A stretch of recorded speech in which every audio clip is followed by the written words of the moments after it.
Hi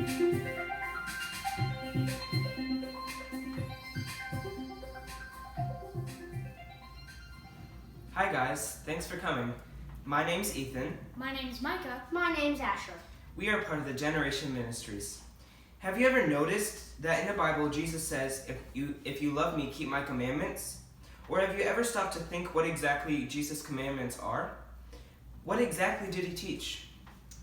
Well, we've decided to go on a journey with Jesus to find what, in fact, he taught. Today we want to talk about the greatest command of all. You shall love the Lord your God with all your heart, with all your soul, with all your mind, and with all your strength. And you shall love your neighbor as yourself. Right.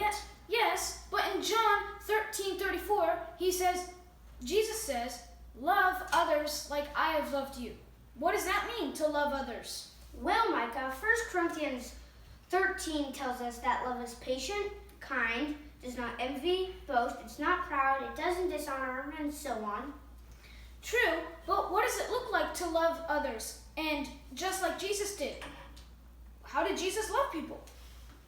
Well, he was always giving and compassionate.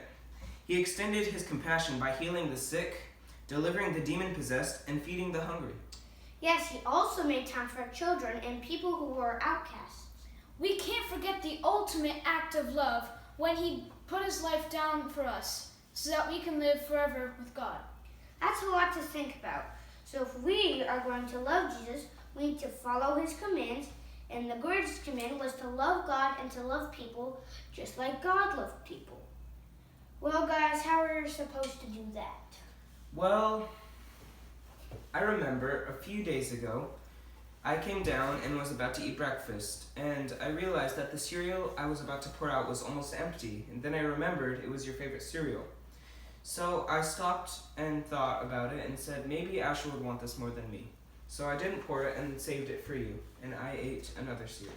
I loved when you did that. Well, a couple days ago, I was playing outside with my younger brother and he slipped on the mud. So I came over and lent a helping hand.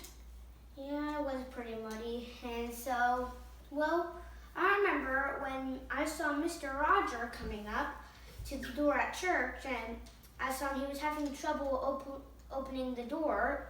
So I went up and opened the door for him and let him come through. And while I was still with him, I realized that he was on his walker, and I decided to ask him if I could pray for him. So he said yes, so I prayed for him. So praying for the injured and sick. That's great. Both of you had great ideas.